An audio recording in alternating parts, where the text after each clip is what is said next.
At 7, and if you know me, everybody who knows me knows I'm always late. So, anyways, but I appreciate being here. This is a fabulous opportunity, and it is something that is very near and dear to my heart. Literacy.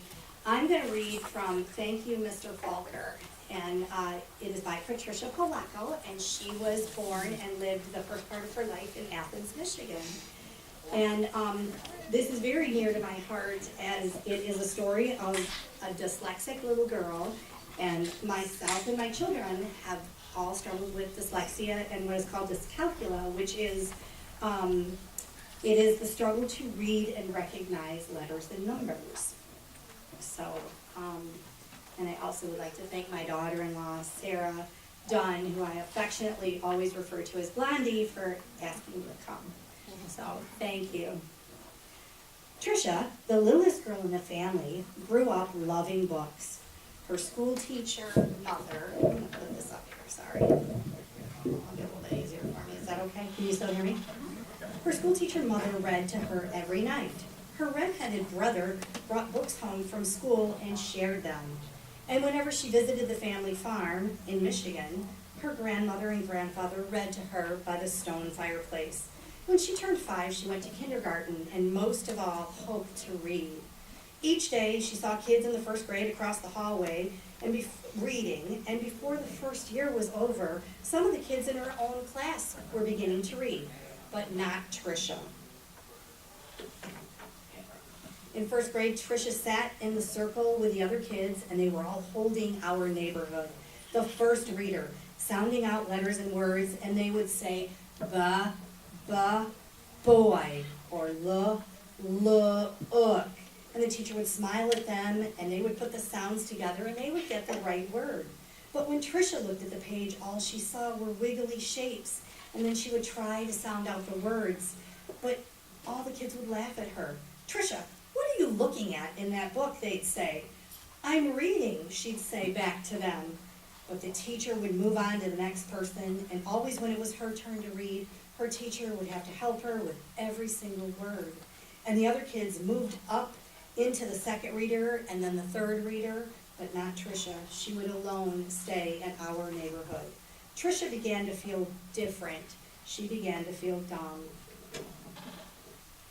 Reading was just plain torture. When Sue Ellen would read her page or Tommy Bob would read his, they would read so easily. And Tricia would wonder, what's on top of their heads? Is there something happening out there that isn't happening to me? And the numbers were the hardest thing of all. She would never add up anything right.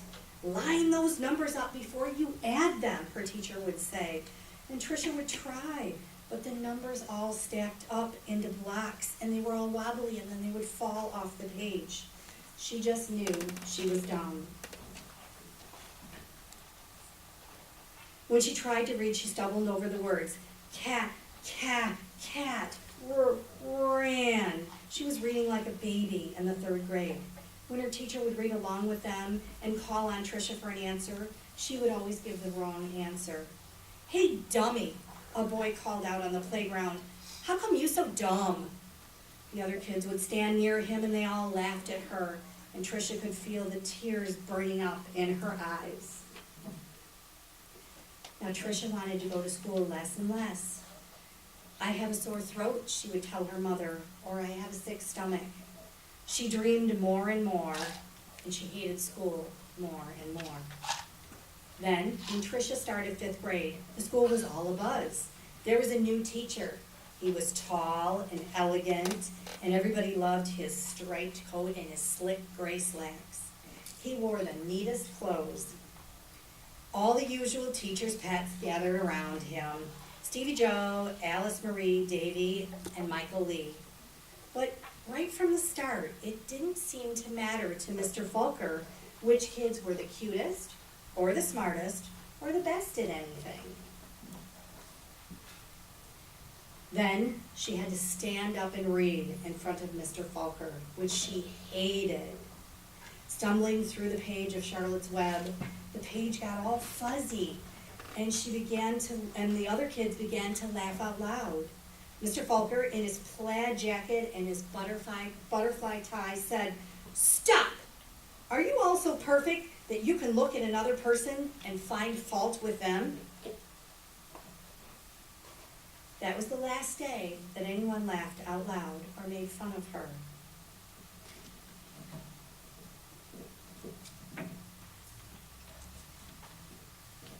Patricia was sure that Mr. Falker believed that she could read.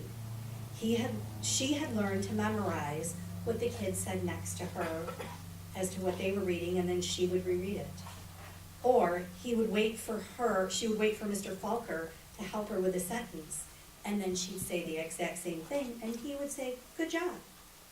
Then one day, Mr. Falker asked her to come in after school and help him wash the blackboards. And all at once he said, "Let's play a game."